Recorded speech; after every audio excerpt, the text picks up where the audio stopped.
semuanya di rumah sehat-sehat dan baik, dan tolong jaga kesehatan ya. Jangan keluyuran, jangan sering kumpul. Kalau bisa udahlah work from home, stay home, dan sabar ya. Jangan suka jalan-jalan ataupun ke makan di restoran segalanya ya. Jakarta nggak boleh makan restoran, ke Tangerang makan, jangan ya. Kalau bisa behave yourself and trust the Lord ya. Oke, kita sama-sama mau baca firman Tuhan yang terdapat di Amsal 23 ayat 18. Karena masa depan sungguh ada dan harapanmu tidak akan hilang. Oke, kita berdoa. Tuhan Yesus, terima kasih Tuhan atas firman Engkau. Urapi hamba Engkau yang akan menyampaikannya. Kami semuanya yang mendengar, yang menyampaikan, sungguh bisa dikuatkan oleh firman Engkau. Dalam nama Engkau Tuhan Yesus, kami berdoa. Amin. Saudara sekalian, Alkitab mengatakan setiap orang ya memiliki sisi masa yang lalu yang kelabu kemungkinan, dan seringkali sisi itu menimbulkan suatu penyesalan ya. Kemungkinan dalam kehidupan kita pernah salah pilih, kita pernah salah ambil keputusan, kita pernah ambil keputusan yang tidak masuk akal, dan kita sudah berumur lebih dewasa, kita nyesal. Nah, inilah sisi kelabu itu. Bisa hal yang besar, bisa juga hal yang kecil. Suatu perbuatan dosa yang membuat kita sangat menyesal, atau hanya sekedar perkataan kita yang menyakiti orang lain juga berakhir dengan perasaan menyesal. Apapun itu, kita tidak dapat terus-menerus hidup dalam penyesalan, karena masa lalu tidak dapat kembali dan tidak bisa diperbaiki. Apakah saya tidak pernah berbuat salah? Ada. Jangan kita munafik. Ada. Setiap orang pernah berbuat salah. Yang terpenting adalah masa sekarang, karena keputusan-keputusan kita di masa sekarang ini akan menentukan masa depan kita, dan ini jauh lebih penting daripada kita hanya memikirkan masa lalu dan menyesal dan sedih. Saudara sekalian, saya bertemu banyak orang yang hanya hidup di masa lalu dia, mikirin how successful he is, or he was, or she was, bagaimana dia sukses, bagaimana dia pintar. Nah, marilah kita ingat, Rasul Paulus juga mengatakan, aku lupakan yang di belakangku, aku fight, aku maju menuju ke depan ya. Nah, inilah yang harus kita lakukan. Nah, beberapa hal penting yang harus kita mengerti dan kita lakukan.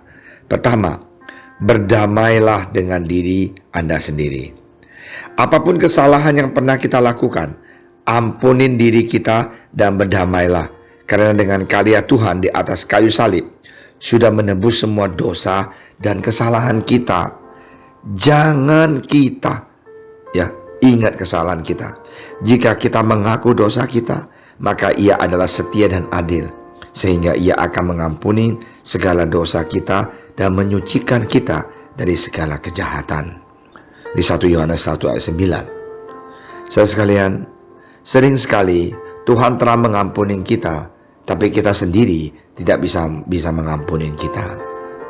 Marilah kita buang segala yang jelek yang lalu. Kita ingat, kita mempunyai masa depan yang ceria. Tuhan memberkati kita, menjaga kita.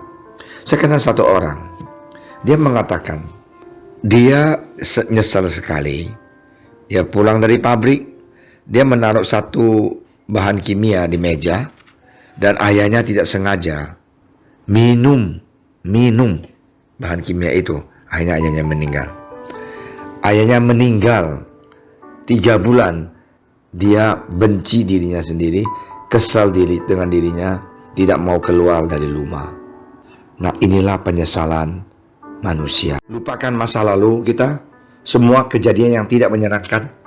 Biarlah itu menjadi suatu pelajaran supaya kita dapat fokus untuk hidup saat ini dan tidak akan salah mengambil langkah untuk masa depan kita. Di Filipi 3 ayat 13, tetapi ini yang kulakukan, aku melupakan apa yang telah di belakangku dan mengarahkan diri kepada apa yang di hadapanku. Saudara sekalian, tidak ada orang yang tidak mempunyai masalah. Tidak ada satu orang pun yang mengatakan, oh, saya punya hidup tanpa penyesalan. Tidak mungkin.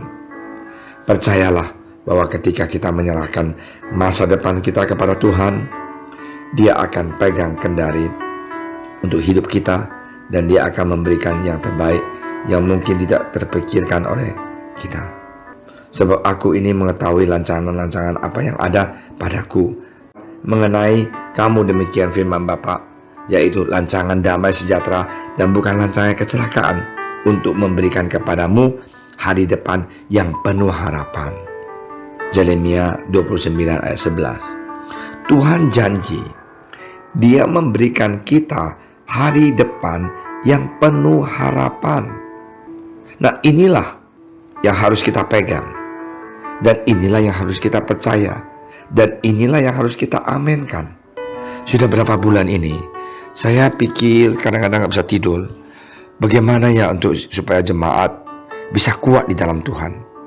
Apa yang harus kita lakukan sebagai gembala untuk bisa menyegarkan jiwa dan juga kehidupan kerohanian saudara-saudara seiman yang stay at home, work from home, dan gak bisa ke sekolah, gak bisa kuliah. Dan Tuhan baik. Inilah yang Tuhan lakukan, bahwa tiap pagi kita masih ada kesempatan dengar firman Tuhan. Sekarang ada 2 sekolah, kurang lebih ada 600 murid, dan satu lagi ada 600 ya. Dan kita seminggu akan menyampaikan firman Tuhan buat mereka di YouTube, seminggu 3 kali. Nah, ini suatu terobosan, suatu yang luar biasa Tuhan lakukan di dalam gereja kita. Marilah saudara sekalian, kita lupakan kita punya masa lalu. Kemungkinan masa lalu kita jaya, sekarang kita ada problem. Kita slow down kita punya life, kita consolidate kita punya life, ya, cara kita hidup, cara kita spend money, lifestyle kita lubah karena pekerjaan kita ada masalah, karena usaha kita ada masalah.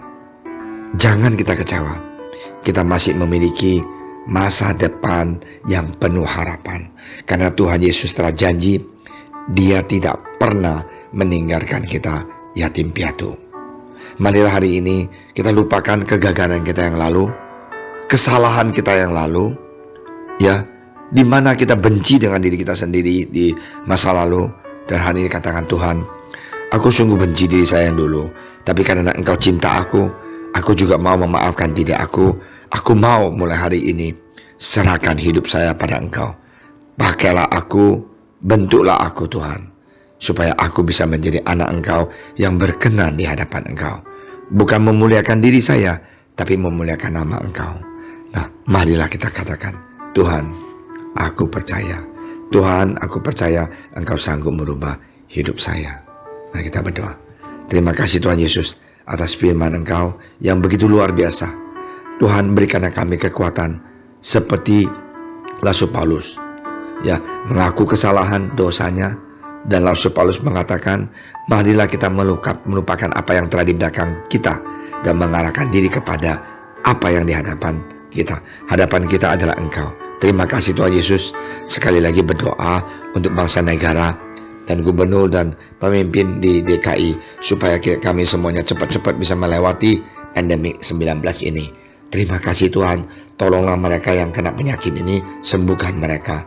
Dalam nama Engkau Tuhan Yesus, kami berdoa untuk jemaat JSS. Jagalah kesehatan jemaat JSS, jagalah kehidupan mereka. Haleluya. Ku melupakan yang di belakangku, ku serahkan diriku hanya pada